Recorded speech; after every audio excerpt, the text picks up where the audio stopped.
His is one of the great American sagas. Some say the greatest. It started humbly on the night of February 11th, 1847, in a small red brick house in Milan, Ohio, the home of the man who ran the town shingle factory. On that February night, he sat in the parlor of his home. In the bedroom, his wife lay awaiting the birth of her 7th child. Death had claimed earlier children. So that the father's prayers filled the anxious hours until the father inscribed the name of a healthy, husky boy in the family Bible. Humble beginnings, but not poor. The Edison children were reared on good food and the good book. They were all good, hard, common-sense kids, said the neighbors, except for young Tom. They called him the curious boy, meaning he had too much curiosity about things. When he was 5, they found him sitting on some duck eggs to see if he could hatch them. It was possibly his first experiment. It was not successful. When the family moved to Port Huron, Michigan, the curious boy started school. He exasperated his teacher. The boy is backward, the teacher complained. All he does is ask questions. Nonsense, said the boy's mother. I'll teach you myself. And she did. Her method was reading, writing, and arithmetic. And then she simply encouraged him to read, read, read. The more he read, the more his curiosity grew. By the time he was 12, he wanted to know what the whole wide world was about. So he decided to go into business. 1859, the great railroads were beginning to crisscross America. Any 12-year-old boy would naturally go down to the railroad station to seek his fortune.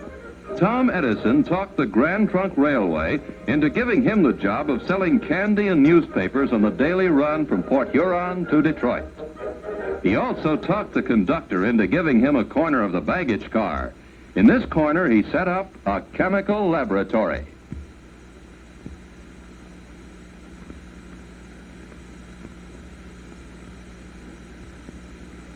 His curiosity didn't stop at chemistry.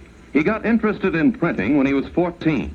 So he set up his own printing press and started the first newspaper ever published on a railroad train, anytime, anywhere. The Weekly Herald, published by A for Al, as he was called, Edison, was only a single sheet affair, but he crammed it with general information and gossip. Local and international news. Business facts and figures.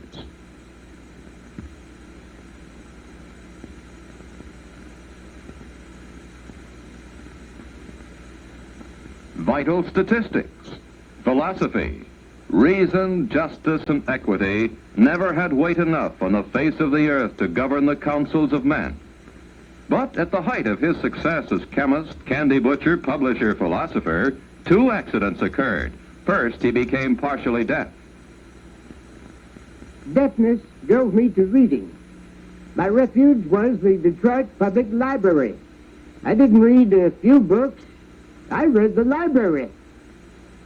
And he learned how to operate a telegraph ticker.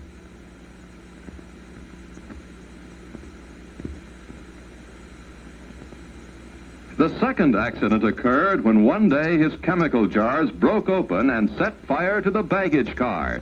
The conductor put him off the train together with all his chemicals and his curiosity. He was 16 years old now, an unemployed candy butcher and newspaper publisher. But he'd also learned how to send and receive messages over the telegraph ticker.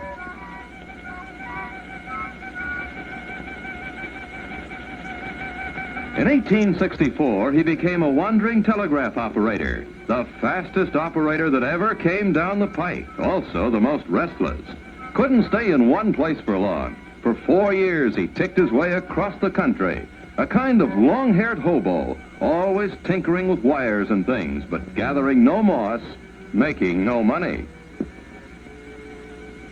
No matter what I may do, I reap nothing but trouble and the blues. It is all I can do to keep the wolf from the door. But he was working harder than he was worrying, and he invented the universal stock ticker, his first major invention.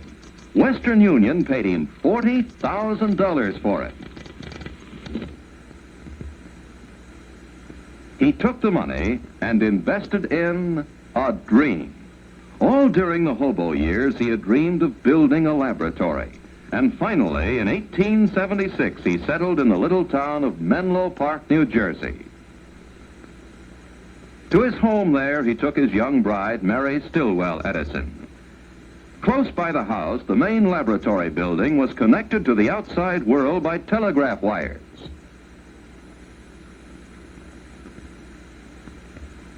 The chemistry lab was the little candy butcher's dream come true.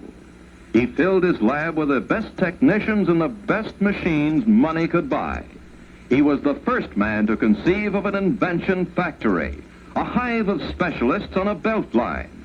At the top of the line was the old man, as they called him even then, supplying the ideas and the inspiration. He announced to the world,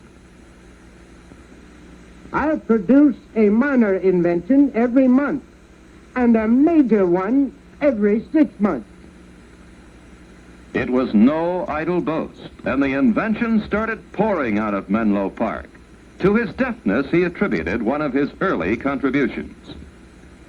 When Bell first worked out his telephone idea, I tried it, and the sound which came through the instrument was so weak I couldn't hear it. I started to develop it and kept on until the sounds were audible to me. My improvement, the carbon transmitter, made the telephone possible. The repeating telegraph was a machine which automatically took down telegraph messages for relay at high speed. It consisted of a piece of thick paper which spun around a blunt needle, which made dot and dash indentations on the paper. One day, Edison was tinkering with the machine. The paper disc started spinning too rapidly, and through his deafness, he heard a strange sound. If I could record the action of the point and then send the point over the same surface again, I saw no reason why the thing... Crucy, his chief machinist, made the model for a total cost of $18.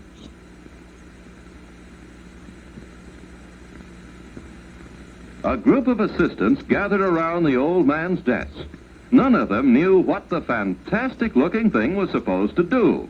They stood silently while Edison took a piece of tinfoil, inserted a mouthpiece on the contraption, and then, to everyone's astonishment, started reciting these momentous words.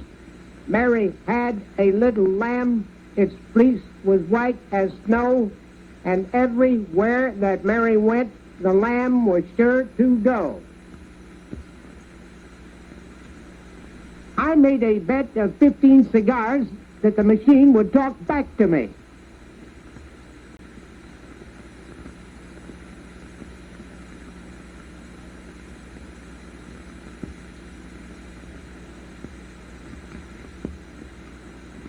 Mary had a little lamb, his face was white as snow, and everywhere that Mary went, the lamb was sure to go. He won the bet. What should he call it? Telephone? Telegraph? He named it the phonograph.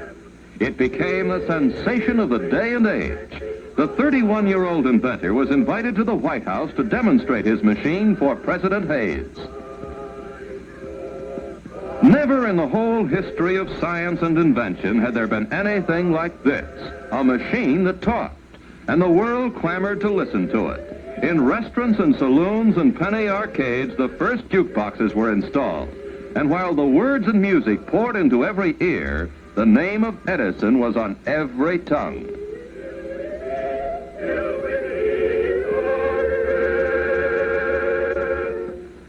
A philosopher of the time said it was the era of the nickel in the slot machine.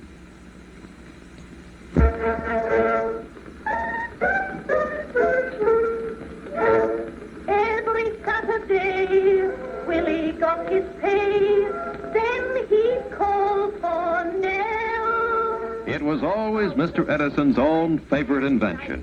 He was always bubbling over with new ideas for it, new applications.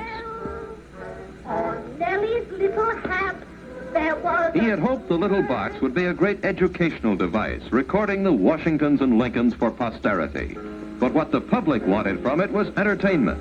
And the great names of the entertainment world hastened to oblige. Rachmaninoff, Metzenauer,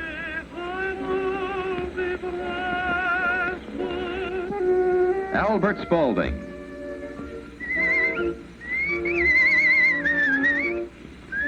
and even Sybil Sanderson Fagan, the whistling artist.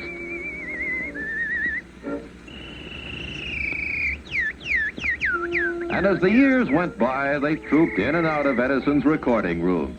The opera singers and the banjo players and the bird imitators and the tellers of jokes.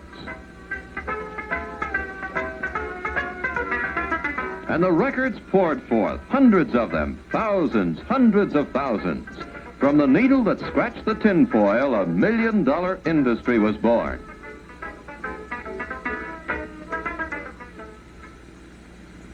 Shortly after the world had seen the wizardry of the invention of the phonograph, the Wizard of Menlo Park started a fresh notebook.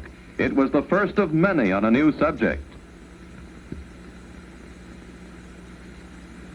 The object of this invention is to devise an electric lamp, which shall admit of being worked in great numbers on one electrical circuit. The invention of the phonograph had been all Edison, but when he turned his luminous curiosity on the problem of making an electric light, he was moving into a field where many others were working. The first thing Edison did was to learn everything he could about the subject. He came to the crux of the problem. 1. If you heat certain materials by electricity, they give off light. 2. If you heat these materials in a vacuum, they last much longer. So he told his glass blowers in the invention factory to make him some glass bulbs. This would be his vacuum, in which he would heat something by electricity. Heat what? What would glow with a light that was continuous and bright and easy on the eyes? Now the laboratory became his home. Day, night, time itself meant nothing to him. He tried everything in the search for the proper thing to heat in the vacuum. After trying metals, he started on the world of organic matter. Anything, everything within reach. Human hair, wood, leather, macaroni. Now we know another thing that won't work. That's progress. Finally, one day he took a piece of common cotton thread and placed it in a crucible and baked it in a furnace. Out of the furnace came a thin thread of pure carbon. He attached this filament to electric wires inside the bulb. He pumped the air out of the bulb. He turned on the electric current. This was the light he wanted, but how long would it last? Edison and his assistants gathered around for the famous death watch of October 19, 1879. They watched the lamp for 10 hours. Give it more juice. 20 hours. More juice. 30. For 2 days and 2 nights, the lamp burned. Now I knew we had it. He invited the world, a world still lit by candles and gaslight, to come to Menlo Park to see. They came. On New Year's Eve, 1879, they came by the trainload and they saw. New light to the new world on this New Year's Eve, cried the press. The newspapers called it the miracle of the 19th century. Lighting up Menlo Park was only a stunt for New Year's Eve. The real test came when Edison announced that he would illuminate 1 square mile of the heart of New York City with a newfangled electric light. The bulb, the miracle bulb that gave the miraculous light, was only the beginning, the end component of 1,000 component parts. You need rheostats and generators and meters and fuses and sockets and switches and conductors to make it work.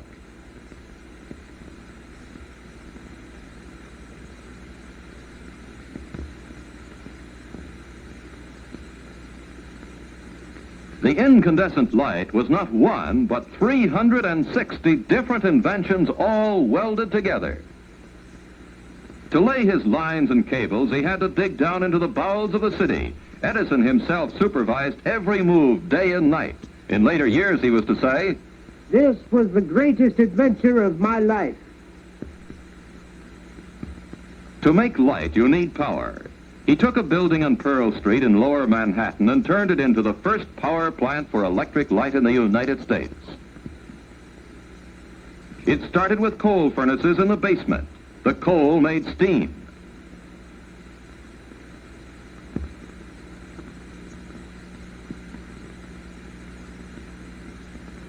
The steam made power.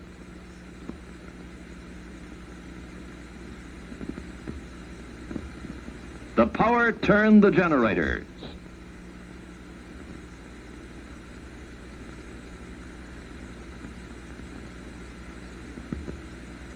From the generators came electricity. And the electricity became light. Light to the world. But hardly 2 years after the great triumph, tragedy struck the house of Edison.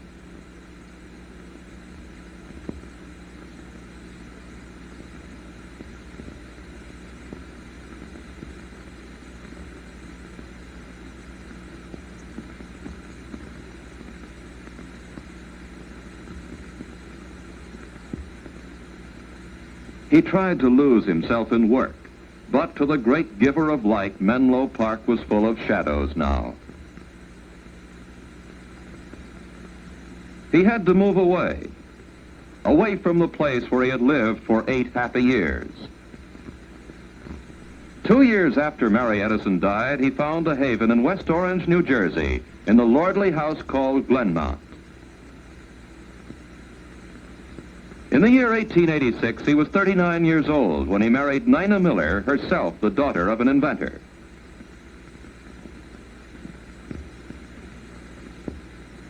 My later courtship was carried on by telegraph.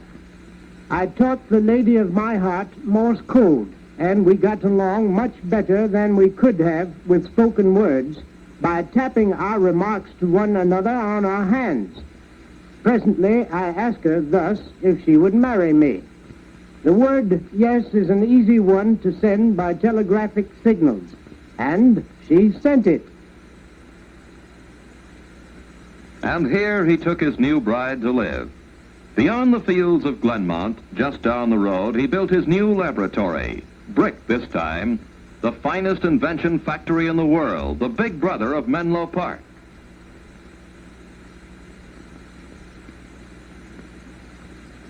The nerve center of the compound was the old man's roll-top desk in an office that was 2 stories high, crammed with 10,000 scientific volumes. It was his combination office, laboratory, studio, library, and bedroom. On a small cot, he took his famous cat naps. I never found need of more than 4 or 5 hours sleep in the 24. People talk of loss of sleep as a calamity. They better call it loss of time, vitality, opportunity. No matter how hard he worked, he could always find time for his children. When they were away, he wrote them playful letters to be read in a mirror.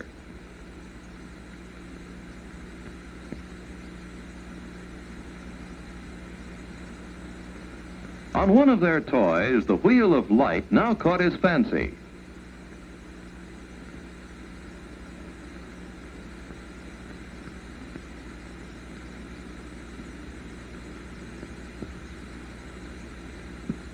It occurred to me that it was possible to devise an instrument that should do for the eye what the phonograph did for the ear.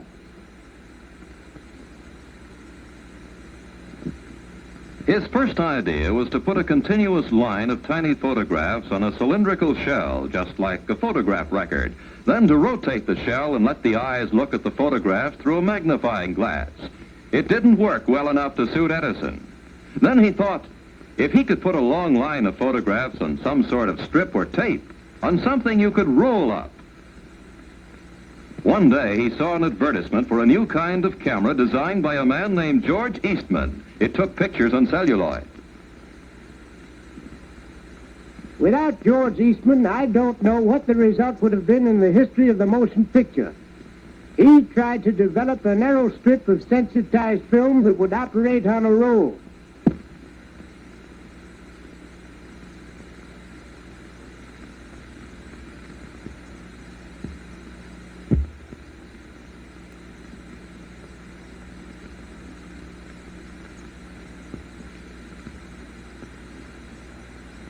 Observe, says the legend, that each picture has a slight change of position as it passes the point of vision.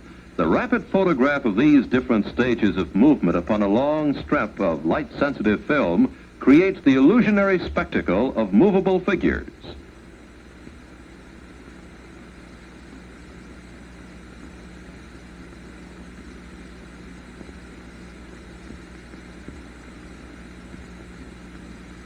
In order to see the figures move, you look through the magnifying glass of a peephole machine. Our studio was almost as amazing as the pictures we made in it. It was such an ungainly-looking structure when it was done, and the boys had so much sport with it that we called it the Black Maria. In order to make certain of as long a working day as possible, we swung the whole building on pivots, like an old-fashioned river bridge, so it could be turned to follow the course of the sun. It was a ghastly proposition for a stranger daring enough to brave its mysteries. But we managed to make pictures there, and after all, that was the real test. They made pictures there. Fred Ott Sneeze, the first copyrighted film. May Irwin and John Rice, the first movie kiss. The story of an American fireman, the first story film.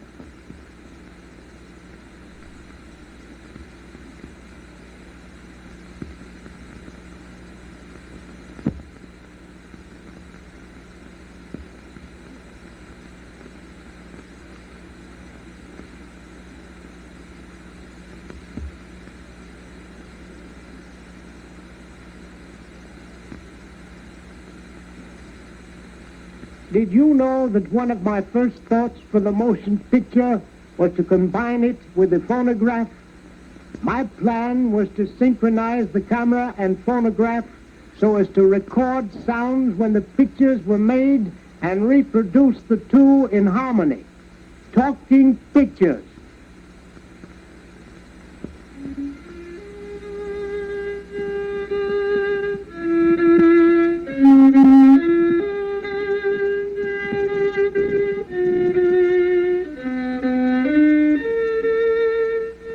Projector in his office, he showed the first home movies.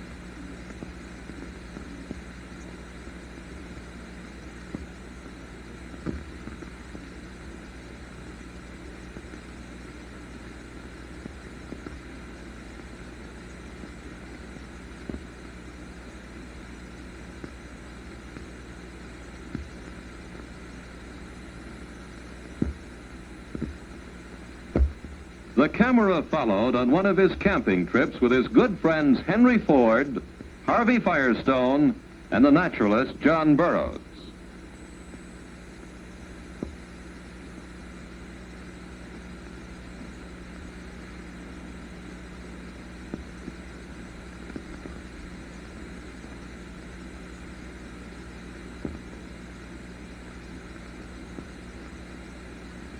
But in the right years of his life, he found it good sometimes to rest from the hard job of being a wizard. At his winter home in Fort Myers, Florida, his family and friends would gather round. What do I think of Einstein's theory? I don't think anything of it, because I don't understand it. And he liked to drive around the grounds of Fort Myers in a car given him by an old and grateful friend, Henry Ford, whose early experiments with a combustion engine Edison had encouraged. And he liked to sit and look at nature.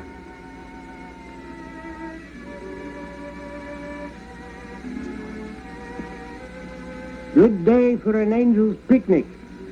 They could lunch on the smell of flowers and new-mown hay, drink the moisture of the air, and dance to the hum of the bees.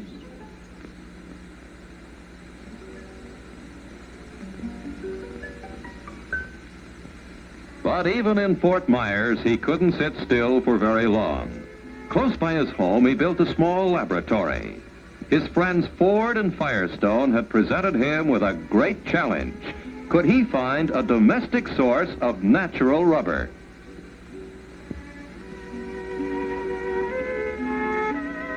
The best source, he reasoned, would be something that grows in great abundance. What was more abundant than the flowers of the fields around him? He started by testing every plant, every flower, every leaf, every growing thing he could lay his hands on. Thousands of them tested and carefully classified in his notebooks on his neat shelves. Finally, he settled on the goldenrod as the most practicable source of rubber. Why? Because it was so plentiful. He worked late into the night on the incredible notion of squeezing rubber out of goldenrod, though the famous catnaps were growing longer.